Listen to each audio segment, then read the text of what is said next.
haul for War and Glory.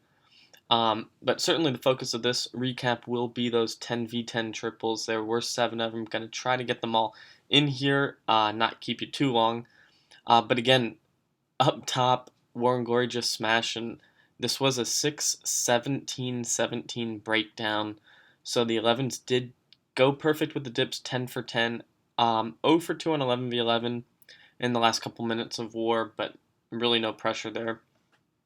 And the 10v10s, 3 of them were fresh. We're going to start off with Garrett's Town Hall 10 account, Tommy Boy, going in fresh on their number 9. So really impressive with just 6 scouts. We are hitting a lot of these 10s with our 10s on fresh bases, and that didn't seem to slow anybody down. Aside from the 3 fresh triples, I think 3 bases were tripled on the second attack also. So very impressive, very efficient. Garrett going with the Sui Heroes at 3 o'clock, going to wall break the Queen in. Not really a worry about luring the CC, assuming it's a Hound CC, and assuming it correctly. Queen does have enough to get that Inferno down before she falls. And does have heal, 2 rage, 4 haste, and both the skeleton spells for that enemy queen. So going to Lalo at the top here, moving counterclockwise, getting those cleanup minions down very quickly, which is going to be huge on any raid that has some sort of time issue.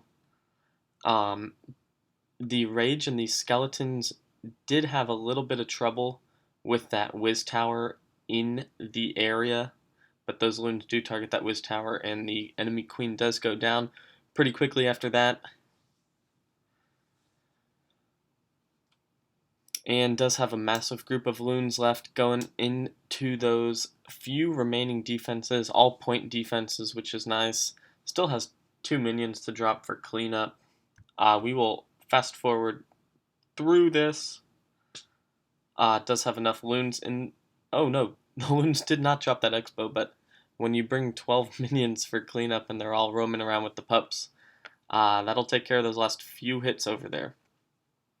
So really nice triple for Garrett here, and we will run down to the next one. That should be Stitch on 15. Not a Lalo here. Are going with the Queen Walk Bitch Attack.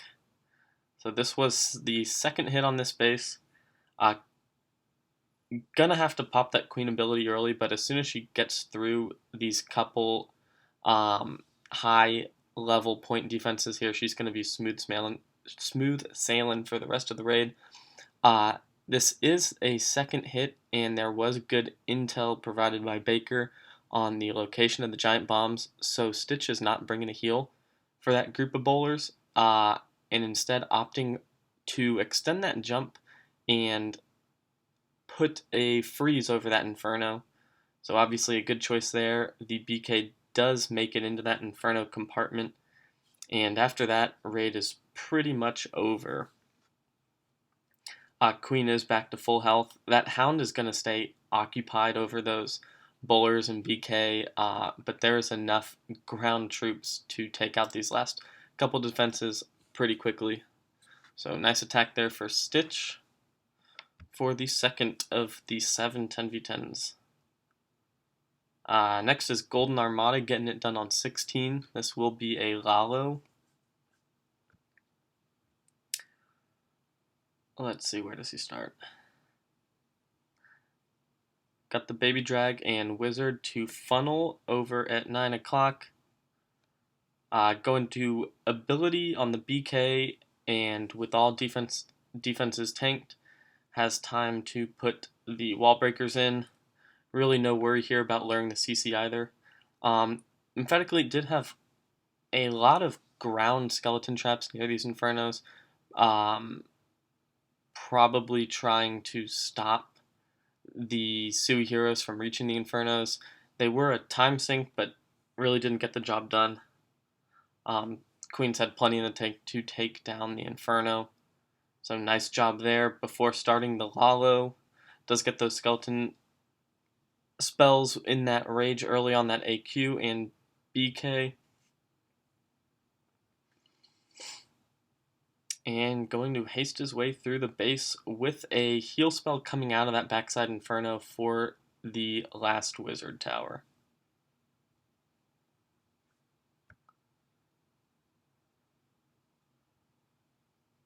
So really nice hit by Golden Armada here. Getting cleanup down early as well. Time not an issue, and plenty of pups and loons all around the base, so we will fast forward through that.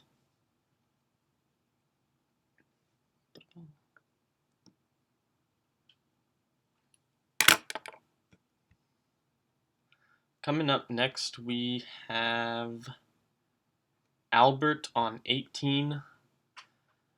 Very interesting open here. I really liked it. Is going to drop a Golem to tank for his Archer Queen over here at about 7:30, and actually going to rage up that Archer Queen and wall breaker into that Archer Tower at 7 o'clock. Going to Sui the Queen before bringing the Barb King into the base with those Valks and a jump. Queen does go left to pick up that air defense. Fortunately, makes her way back right to take down that Inferno. That air defense was going to be taken out by the Barb King anyways. So it does get that jump down for the Valks and Barb King. Queen will die out here, but got everything that Albert wanted from her. So going to rage those Valks up, poison the enemy CC and Queen at the same time, and Valks and BK do work, taking down those buildings and a little extra very quickly. Going to Lalo at about 4:30, going counterclockwise, right into a couple Teslas first. Nice to get those out of the way. Then going to haste his way through the base. Does have a rage as those loons are heading into that backside Inferno.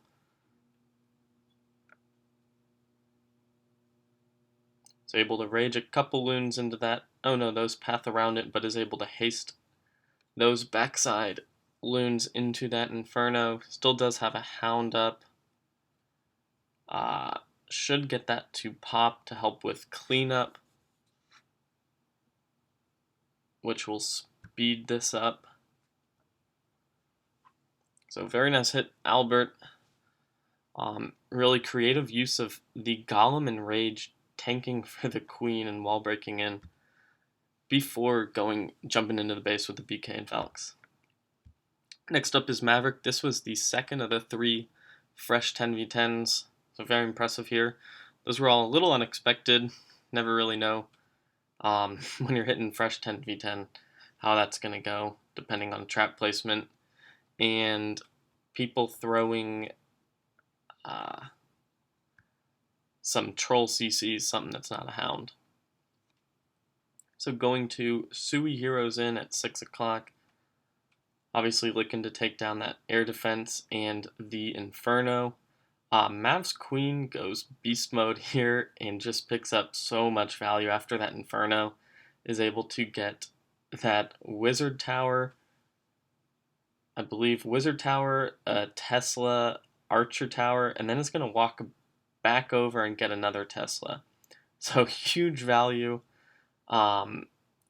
Nice start, especially picking up 2 Teslas that he was not sure would be there before going in with these spam loons at 1 o'clock, making their way through the base. A little hectic there. Does have the rage with the skellies for the enemy Queen. Those pups are rage too. She's going to go down relatively quickly. And hasting those loons into that last remaining air defense. That sweeper does push a couple loons right on top of it. Pretty nice there. And from here it is cleanup. So huge hit. Really pumps up the whole clan when you see a fresh 10v10 triple. And War and Glory brought him in from beginning to the end this war, so awesome. On 20 is me, running with similar attack to what we saw Stitch do. This is the third and last fresh 10v10. I'm going to queen walk from 6 to 9, had that wizard to keep that archer queen close to the base. Gonna drop the healers when that queen is targeted, didn't want them on the bowler. I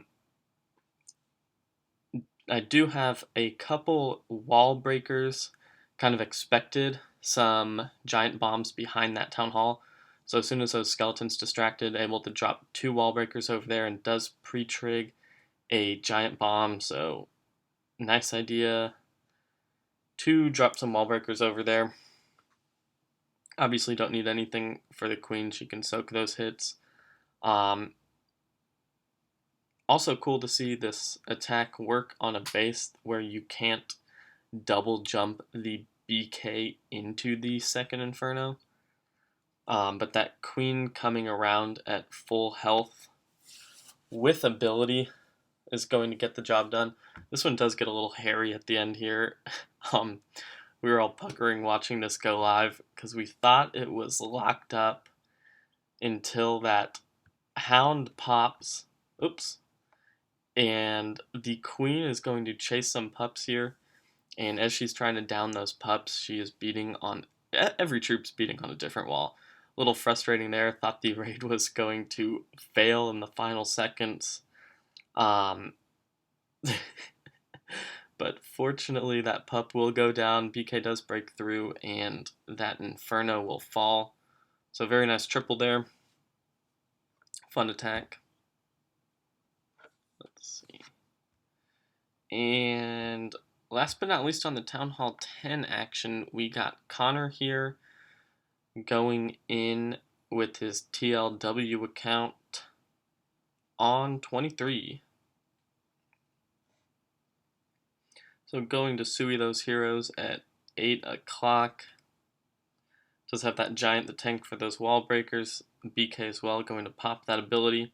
Really nice use of those 2 loons at 9:30 there. Not only are they going to take down that archer tower, they're also going to lure out the archer and wizard in that CC, but not lure the hound. So that queen is going to be able to take out that wizard, which could give his loons in that Lalo some trouble. Pop ability there, queen getting major value, going to start that Lalo at the top of the base here, hastening those first couple loons. Does have the rage and the skelly spells for that queen. And pre-healing before that Inferno and then raging into the Inferno. Does have a couple loons and a back-end haste. That hound, the queen did not fully go down. Fortunately, that hound pops and those pups are going to beat on that queen a little bit and should take her down. No, it took a second hound to pop it. So this is going to be a pretty lengthy cleanup here. Not much troops left, but did get it done in less than those 3 minutes to wrap up our 7 10v10 triples. So again, huge shout out there. We will show one 9v9 action. This is Albert going in with the Golem Avalanche. I think that's what it's called. To be honest, I haven't Town Hall 9'd in quite some time, so not exactly positive, but 5 golems and wizards, several jumps, and just going to work his way through the base. Does have the double poison to cover the CC and enemy queen. Going to rage up his troops in there. Kind of cool to not see any bowlers on this attack too. So able to jump through the core. Does have another golem that dropped at 2 o'clock with several wizards behind it. And making it look easy. Always fun to see something new, especially when our 9s are CWLIing pretty much everything. So, nice attack there. Fun to watch. Always cool to see something different. Again, huge war all over the board, but really crushed it up top. Props to Emphatic Elite. It was a fun war. And until, I guess we got a bye week, so until 2 weeks, matchup with WHF. Peace out. See you.